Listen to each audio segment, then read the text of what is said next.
E se eu lhe dissesse que existe um livro, atribuído a Maria Madalena, capaz de nos forçar, mesmo que apenas por um momento, o que imaginamos sobre os primeiros passos do cristianismo? Não falo de uma novidade sensacionalista, nem de uma prova irrefutável contra séculos de tradição. Falo de um fragmento de escrita, frágil, quebrado, cheio de lacunas, que carrega uma imagem de Maria muito diferente daquela que a cultura popular cultivou. Uma mulher que ouve, vê e recebe ensinamentos do Mestre, e que depois toma a palavra diante dos discípulos. É esse gesto, o de uma discípula com autoridade, que ao ser redescoberto e lido com atenção, tem o potencial de abalar percepções, iniciar debates e provocar reconciliações. Abalar, aqui, no sentido de mexer em certezas e abrir perguntas, não de derrubar doutrinas consolidadas. Comecemos pelo que a tradição canônica nos passou. Nos evangelhos aceitos pela Igreja, Maria Madalena aparece de modo consistente em 3 cenas centrais. Ela está junto à cruz quando muitos fogem, ela figura entre as que visitam o túmulo e, de forma decisiva, ela é a primeira a encontrar o túmulo vazio e a testemunhar a aparição de Jesus ressurreto, segundo o relato joanino e os sinóticos. Por essa presença fiel no núcleo da paixão e da ressurreição, a Igreja a mantém como testemunha privilegiada do evento que funda a fé cristã. Ainda assim, ao longo dos séculos, outras camadas interpretativas se somaram. Na Idade Média, em sermões e sermões posteriores, Maria foi muitas vezes confundida com a mulher pecadora arrependida dos evangelhos, ou com Maria de Betânia, uma fusão que alterou profundamente sua imagem pública e espiritual. Essa leitura conjuntural influenciou tanto a arte quanto a devoção popular. Madalena tornou-se símbolo de penitência, de contrição, de redenção íntima. Mas e se essa não foi a única memória viva de Maria nas comunidades cristãs antigas? E se existiram tradições que a viam como algo além de uma penitente, como alguém que recebia revelações e desempenhava papel de liderança espiritual? Essas outras memórias sobreviveram em fragmentos, em textos que os cristãos posteriores classificaram como apócrifos ou não canônicos, e que só chegaram até nós por vias hesitantes, dispersas, muitas vezes ocultas por séculos. Se essa mensagem está falando com você, inscreva-se no canal e deixe nos comentários se já conhecia Maria Madalena sob alguma dessas lentes alternativas. Fica comigo até o próximo segmento. Quero levá-lo, passo a passo, por esse mistério que mistura fragmentos de papiro, disputas teológicas e interpretações que atravessam milênios. Para entender o que está em jogo, precisamos introduzir 2 termos fundamentais: apócrifo e gnose. Apócrifo, literalmente, refere-se a algo oculto ou escondido no sentido de não aceito no cânon oficial. Mas no contexto dos estudos do cristianismo antigo, designa textos atribuídos a figuras próximas aos eventos narrados, evangelhos, cartas, atos, que não foram incorporados ao conjunto de livros que compõem a Bíblia que conhecemos hoje. Já a gnose vem do grego gnosis, que significa conhecimento. No horizonte gnóstico, esse conhecimento não é mera erudição, é um saber espiritual, interior, que promete libertar a alma das amarras do mundo material. O gnosticismo surgiu como uma das diversas correntes de pensamento religioso e teológico entre os séculos I e IV, oferecendo leituras alternativas sobre salvação, corpo, alma e autoridade. Importante, quando digo gnosticismo, não falo de uma única escola homogênea, mas de um conjunto plural de comunidades e textos que partilhavam alguns temas, como a ênfase na experiência interior e que foram em muitas ocasiões considerados heterodoxos pelos defensores do que acabaria se consolidando como ortodoxia. Dentre esses textos que sobreviveram, alguns chegaram até nós graças a descobertas arqueológicas e coleções que emergiram em momentos distintos da história moderna. 3 pontos de referência são obrigatórios. O Códice de Berlim, encontrado em 1896, que contém fragmentos do chamado Evangelho de Maria em copta.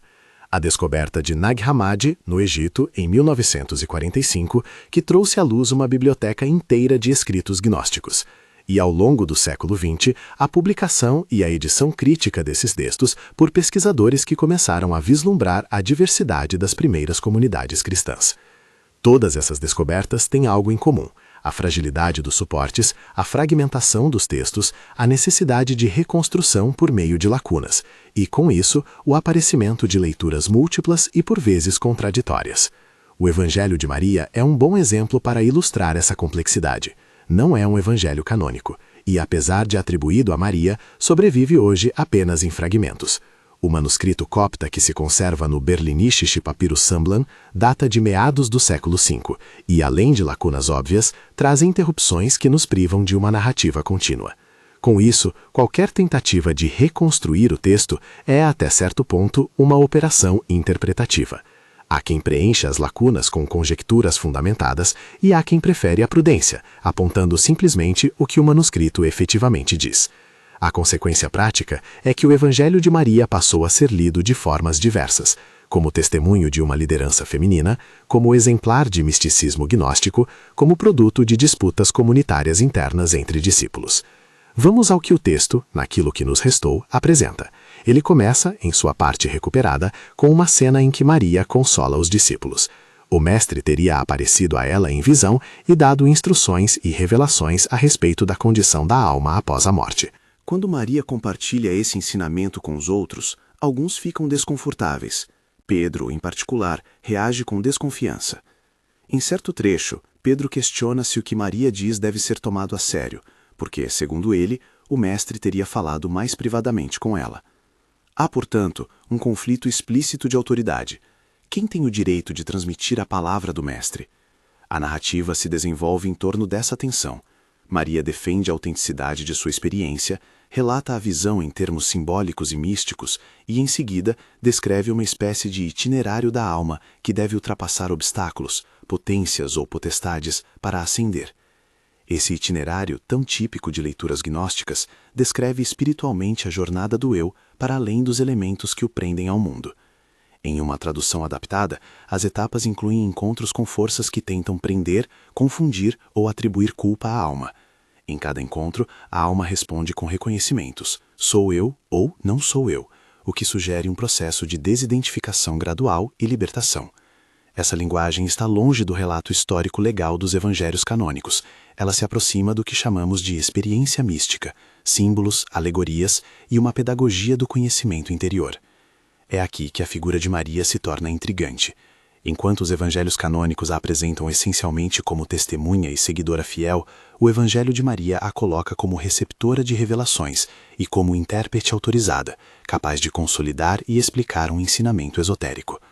Em um momento, ela se levanta e fala claramente, e Levi, ou Levi, nomeado no texto, intervém em sua defesa, sugerindo que ela compreendeu as palavras do mestre melhor do que alguns dos homens presentes. A dinâmica é curiosa.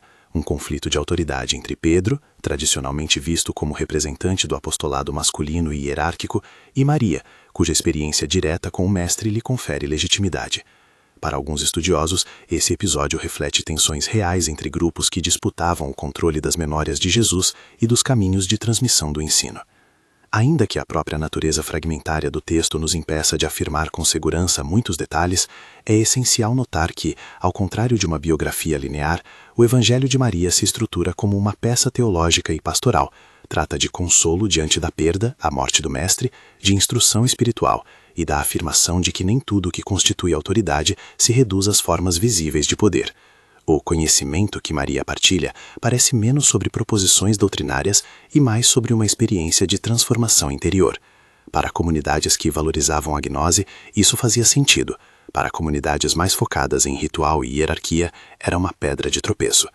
É também por isso que a recuperação desses textos no século XIX e XX provocou fascínio e resistência em igual medida. A descoberta do Códice de Berlim em 1896 possibilitou o estudo do Evangelho de Maria a partir de um testemunho direto, ainda que incompleto.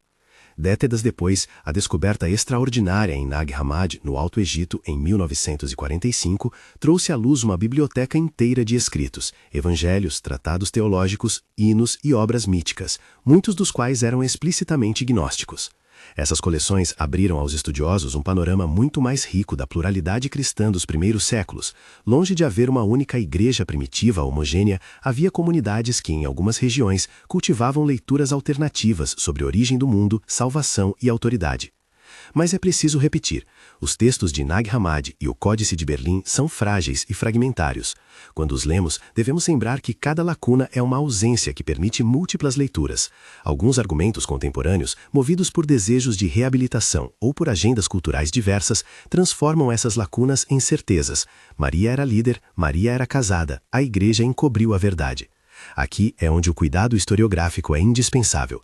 É perfeitamente legítimo propor hipóteses e apontar tendências, mas não podemos promover conjecturas como se fossem provas definitivas. Vejamos então o que as evidências permitem afirmar com segurança e onde começa a zona de interpretação. Podemos dizer com razoável segurança que existem textos atribuídos a Maria que circulavam em algumas comunidades, que esses textos enfatizam experiências místicas e um itinerário espiritual, que em pelo menos um desses textos há uma cena em que Maria recebe revelação do Mestre e enfrenta a contestação de alguns discípulos, e que as testemunhas materiais desses textos, encontradas em 1896 e em 1945, chegam até nós em estado incompleto. A partir daí, abrir-se-ão leituras. Uns dirão que esses traços atestam uma liderança feminina legítima nas origens cristãs. Outros argumentarão que esses textos representam uma corrente marginal, logo derrotada no processo de consolidação ortodoxa. E há ainda quem perceba essas narrativas como produtos sincréticos, que combinavam cristianismo com categorias religiosas, helenísticas e egípcias. Também devemos manter em mente o contexto social e cultural em que esses documentos foram confeccionados e preservados. O mundo mediterrâneo e oriental do período tardio era cosmopolita, plural e permeável a influências filosóficas, místicas e religiosas. Comunidades cristãs nas cidades e no campo desenvolveram praxes e memórias diversas. Em alguns lugares, a autoridade era mais distribuída, em outros, centralizada. Em circunstâncias de conflito teológico, social, econômico, as narrativas que melhor serviam a determinados grupos tendiam a sobreviver e a ser copiadas. Aquelas que contrariavam as alianças de poder corriam risco de desaparecer. A seleção do cânon foi um processo longo e disputado, não um ato singular e monolítico. Cada decisão a favor ou contra um texto envolvia escolhas que refletiam, entre outras coisas, preocupações sobre doutrina, liturgia e organização eclesiástica. Por isso, quando nos deparamos com Maria Madalena no evangelho que leva seu nome, não estamos diante de uma prova categórica sobre o papel da mulher na igreja primitiva. Estamos diante de um testemunho que revela possibilidades históricas. Ele nos diz que havia vozes que atribuíam a Maria um papel ativo na transmissão de revelação. Ele também nos diz que em algum momento e contexto, aquilo foi controverso o suficiente para provocar refutações e desconfianças. E, porque o texto chegou até nós em fragmentos, torna-se difícil saber até que ponto a memória institucional posterior tentou apagar, suprimir ou simplesmente esquecer essas vozes, ou se o que ocorreu foi um processo natural de seleção entre múltiplas tradições concorrentes. É aqui que as questões se tornam mais agudas e, admito, mais atraentes para o leitor contemporâneo. Por que a memória de Maria sofreu transformações tão drásticas na cultura ocidental? Como foi possível que uma mulher tão presente nos episódios centrais da paixão e ressurreição fosse reduzida em representação cultural a um símbolo de penitência? E ainda, quais interesses espirituais, políticos, sociais estiveram por trás da canonização de certos textos e do silêncio sobre outros? Não há resposta simples. Há sim investigações cuidadosas, argumentações acadêmicas e interpretações teológicas diversas. E há igualmente riscos de leitura imediatista. Supor que porque o texto confere autoridade a Maria, então ele revela um complô sistemático para ocultar a verdade, ou que prova que a igreja inteira errou de forma deliberada. Permita-me abrir uma pequena janela interpretativa que cruzará história e teologia. Imagine uma comunidade cristã do século II, onde as vozes que lembravam Maria como porta-voz do ensinamento se entrincheiravam em práticas de culto e leitura que valorizavam a experiência mística. Essa comunidade poderia muito bem produzir e preservar um texto que condensasse essas memórias. Em outro lugar, uma comunidade mais ligada a estruturas apostólicas e episcopais, preocupada em consolidar uma ortodoxia resistente a leituras particularmente esotéricas, poderia priorizar textos que reforçassem sua visão. Com o passar do tempo, as cópias feitas por uns prosperariam em certos centros, as de outros, ao não serem copiadas, ruiriam. Quando séculos depois, os eruditos modernos descobrem um fragmento aqui, um códice ali, não encontram um corpo uniforme, mas o resultado de múltiplas escolhas humanas, sujeitas a interesses, contingências e acaso. E ainda que o Evangelho de Maria nos mostre uma discípula com autoridade peculiar, é crucial colocar essa observação em diálogo com os textos canônicos. Nos evangelhos aceitos, Maria aparece como testemunha-chave. sobretudo do capítulo fundamental da ressurreição, e essa presença também confere a ela um estatuto singular. Talvez, então, o real tesouro seja perceber que não havia nos primeiros séculos uma única memória de Maria, mas várias memórias convivendo, competindo e dialogando. Reconhecer essa pluralidade não diminui a importância dos textos canônicos, antes enriquece nossa compreensão das disputas e das dinâmicas internas que forjaram o cristianismo que veio a se consolidar. No ponto em que estamos agora, com fragmentos nas mãos e perguntas na mente, surgem duas avenidas de investigação que exigem nossa atenção e cautela. A primeira é textual. O que exatamente os manuscritos nos dizem quando confrontados com estudos filológicos, paleográficos e de contexto arqueológico? A segunda é interpretativa. Como ligar o conteúdo desses textos com as práticas de liderança, autoridade e gênero nas comunidades antigas, sem saltar de hipótese a dogma? Ambas questões demandam fontes, inscrições, códices, cartas patrísticas e uma leitura que saiba distinguir entre evidência e conjectura. É justamente aí que as grandes descobertas do século XX entram em cena e ampliam a disputa. A achada em Nag Hammadi em 1945, por exemplo, não trouxe apenas um texto isolado, trouxe um conjunto que permite comparar linguagens, mitos e práticas. Já a existência do Códice de Berlim, desde 1896, oferece um testemunho físico do Evangelho atribuído a Maria. Esses documentos nos permitem reconstruir padrões, verificar repetições temáticas e identificar contornos de pensamento. Mas também nos lembram de forma incômoda que o que temos é um mosaico incompleto. Muitas peças estão perdidas e as que restaram exigem interpretação criteriosa. Ao mesmo tempo, há outra dimensão a considerar: a polarização contemporânea em torno dessas descobertas. Para alguns, textos como o Evangelho de Maria são instrumentos de reabilitação de figuras femininas silenciadas ao longo dos séculos. Para outros, representam tentativas de instrumentalizar o passado para projetos ideológicos modernos. É um cenário onde a importância do método histórico se revela indispensável. Temos que ser capazes de citar o que o texto literalmente diz, indicar onde há lacunas, expor as hipóteses que preencham essas lacunas e distinguir claramente entre evidência e desiderato. Só assim podemos permitir que o mistério, que, repito, é um mistério de fragmentos e possibilidades, faça seu trabalho de inquietar e, por vezes, de iluminar. E é exatamente nesse ponto, tensionando entre o que o texto oferece e o que a imaginação moderna deseja extrair dele, que quero fazer uma pausa. Há na história do Evangelho de Maria um momento crucial, a cena pública em que Maria fala, a reação de Pedro, a defesa de Levi e a sequência de revelações sobre a jornada da alma.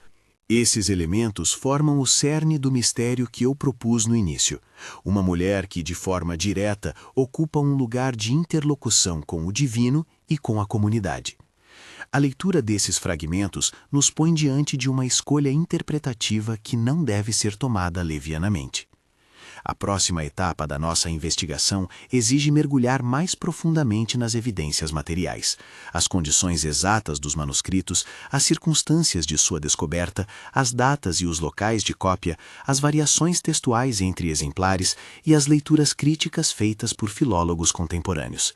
Também será necessário abordar as interpretações artísticas e culturais que, desde a Renascença, moldaram imagens de Maria Madalena e que, em muitos casos, alimentaram narrativas que hoje circulam popularmente. Há, por fim, a questão dos impactos contemporâneos, o que essa redescoberta provoca na discussão sobre liderança feminina, autoridade e memória eclesial em nossos dias. Antes de avançar nessa trilha, quero deixar claro mais uma vez o compromisso desta investigação. Este é um estudo de hipóteses, não uma prova definitiva. As palavras de um manuscrito fragmentário por si só não derrubam instituições. Elas oferecem pistas que nos ajudam a compreender a complexidade de um passado plural. Mas essas pistas são poderosas. Colocadas juntas, capazes são de transformar percepções, desafiar leituras simplistas e abrir horizontes para uma apreciação mais rica das origens cristãs. Logo a seguir, vamos nos aproximar dos suportes materiais. Examinarei o Códice do Berlim, revisitarei Nag Hammadi e analisarei como os cronistas e pais da Igreja referenciaram ou ignoraram essas memórias. Farei também uma leitura mais detalhada das passagens centrais do Evangelho de Maria, mostrando onde o texto é claro e onde ele nos abandona em silêncio.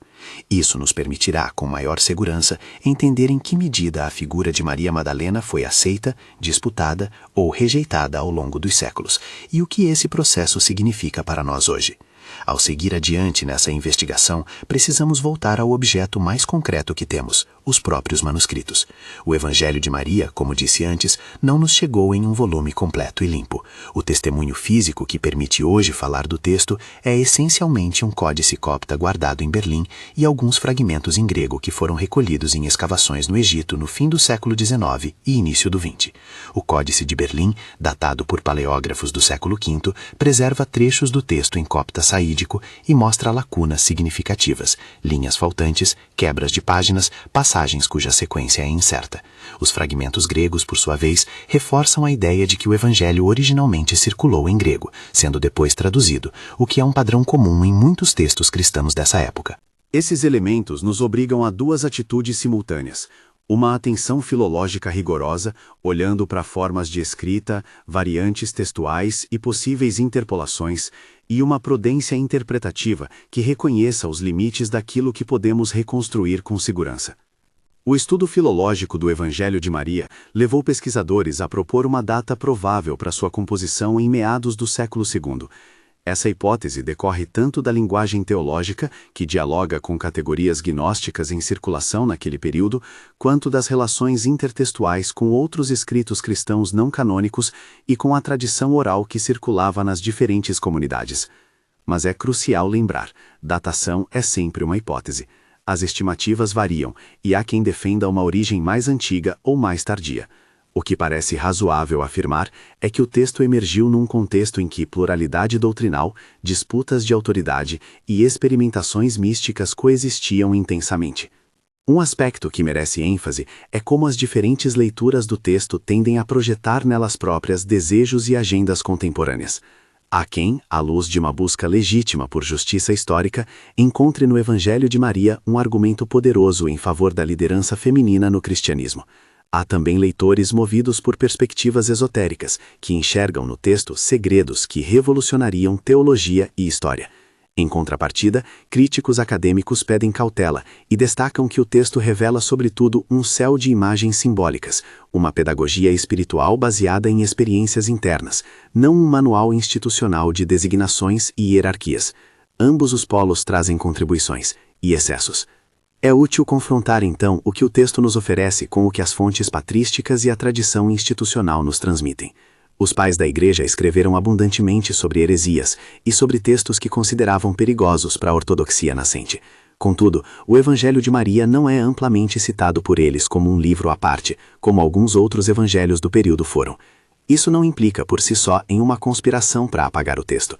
Pode indicar simples falta de conhecimento generalizado, dispersão geográfica do manuscrito original, ou a preferência por combater categorias teológicas mais explícitas do gnosticismo clássico. Alguns autores cristãos antigos polemizaram com ideias que ressoam no que hoje chamamos de gnose, por exemplo, rejeitando a noção de que a salvação depende de um conhecimento esotérico reservado, mas raramente citam por nome um texto atribuído a Maria. Esse silêncio patrístico é um dado relevante. Mostra que o processo de seleção do cânon envolveu escolhas complexas, nem sempre motivadas por um único objetivo sinistro. Um outro ponto delicado refere-se à recepção artística e cultural de Maria Madalena. Desde a Idade Média, sua imagem passou por endurecimentos e transformações. Tornou-se ícone da penitência, objeto de pinturas dramáticas que enfatizavam arrependimento e sensualidade negligenciada. Na Renascença, a imaginação artística reconstruiu feições e gestos, e séculos depois, interpretações populares, literárias e visuais consolidaram imagens vívidas: a mulher arrependida, a eremita penitente, a amante redimida. Em tempos mais recentes, o fascínio por narrativas alternativas encontrou combustível nas interpretações de obras como A Última Ceia de Leonardo da Vinci, que viraram insinuações midiáticas sobre supostas intimidades entre Jesus e uma mulher à sua direita. Essas leituras ganharam força em best-sellers e filmes, mas a comunidade de historiadores da arte e filólogos tem sido clara. A identificação do apóstolo João junto a Jesus como uma figura feminina é um equívoco interpretativo, para o qual não há suporte documental consistente. Leonardo, como artista renascentista, compõe símbolos, gestos e arranjos que respondem a tradições iconográficas específicas. Extrair daí uma prova de casamento ou de linhagem é forçar uma narrativa além do que a evidência permite. Há ainda o capítulo das conspirações modernas, o famoso Priorado de Sião e as histórias de linhagens sagradas, que merece ser tratado com franqueza. Parte dessa mitologia foi introduzida por documentos forjados no século XX e por invenções literárias que se misturaram com fatos reais, criando um caldo de cultura difícil de desatar. Pesquisadores sérios demonstraram que muitas acusações de encobrimento sistemático dependem de fontes pouco confiáveis ou de interpretações que misturam períodos e contextos de maneira anacrônica. Dito isso, não se deve desqualificar imediatamente toda suspeita de marginalização.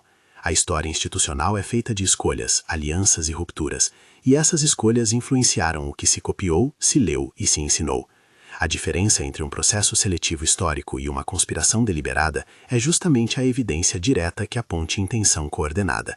E essa evidência, no caso de Maria Madalena, não existe de forma incontestável.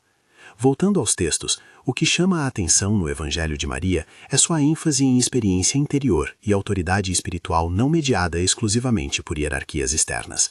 A descrição do itinerário da alma, por exemplo, com as inúmeras estações em que a alma deve reconhecer-se e desapegar-se do que aprende, remete a tradições místicas anteriores e contemporâneas ao cristianismo, elementos do helenismo, do platonismo tardio e de práticas ascéticas sincréticas.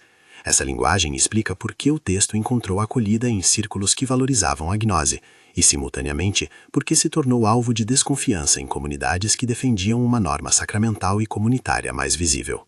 A experiência mística, no fundo, coloca em tensão a fonte da autoridade. É ela a experiência direta do indivíduo ou a tradição apostólica e institucional? Essa tensão repercute hoje de maneira muito concreta. Nos últimos 50 anos, movimentos de teologia feminista e de estudos bíblicos reavaliaram figuras como Maria Madalena em busca de modelos de liderança feminina que não estejam condicionados pela ótica patriarcal medieval. Nesse campo, o Evangelho de Maria tornou-se um texto de referência simbólica. Oferece uma imagem de mulher que participa do saber espiritual, que consola, instrui e interpreta. Igrejas e comunidades acadêmicas têm dialogado sobre como reconhecer esse legado sem substituir a tradição canônica por uma narrativa revisionista. Um marco simbólico nesse processo foi a atenção crescente por parte de lideranças eclesiásticas contemporâneas. Em 2016, por exemplo, a Igreja Católica deu um gesto público de reconhecimento ao mencionar o papel singular de Maria Madalena, enfatizando sua importância como testemunha da ressurreição. Esse gesto não altera por si só a história textual do Evangelho de Maria, mas sinaliza uma mudança pastoral na recepção da figura, menos estigmatizada, mais reconhecida por sua proximidade ao núcleo pascal.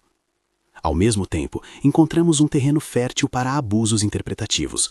A popularização de leituras esotéricas e a busca por segredos levaram editoras a explorar o escândalo e o mistério em títulos sensacionalistas. Cursos, retiros e produções culturais que prometem desvendar o verdadeiro ensinamento de Jesus a partir de um fragmento cópita perpetuam o risco de distorção. Para quem pensa em estudar essas fontes, o conselho dos especialistas é convergente.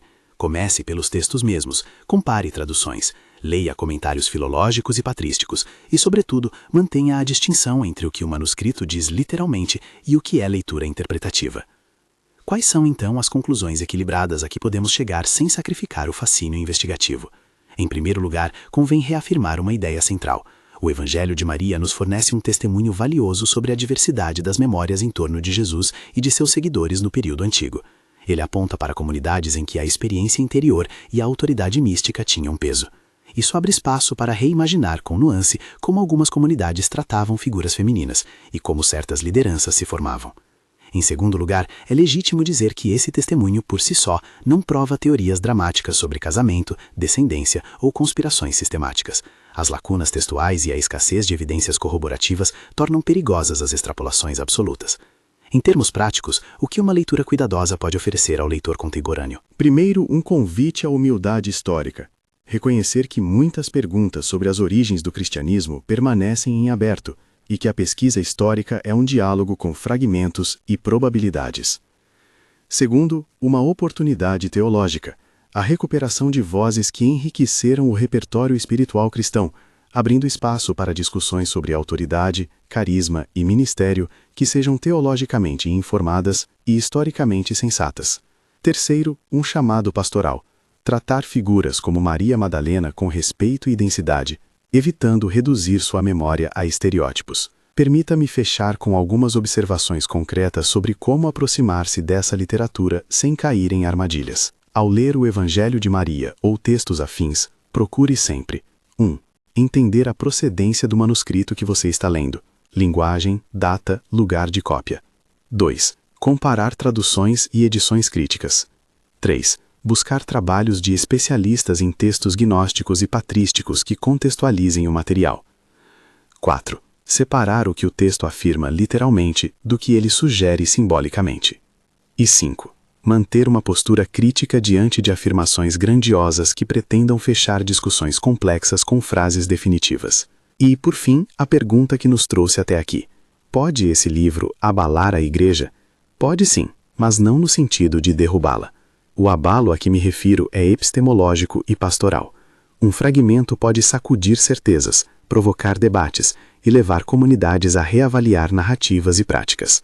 Pode abrir fissuras onde antes havia só superfícies lisas, e essas fissuras, se bem trabalhadas, podem produzir um diálogo mais honesto entre história e fé. Mas tal impacto dependerá de como lemos. Se com vontade de manipular o passado para fins ideológicos, as consequências serão confusas. Se com honestidade intelectual e reverência pastoral, poderemos extrair do estéreo motivos para ampliar nossa compreensão do que significou seguir o Mestre nos primeiros séculos. Este é um estudo de hipóteses, não uma prova definitiva. O Evangelho de Maria nos oferece uma janela, fragmentária, fascinante, perigosa, para a pluralidade do cristianismo antigo. Cabe a nós, pesquisadores, crentes e cidadãos interessados, olhar por essa janela sem saltar cegamente, aprendendo com o passado a humildade de quem sempre tem mais a descobrir. Se você ficou intrigado e quer continuar essa jornada, compartilhe este vídeo com alguém que se interessa por história e fé.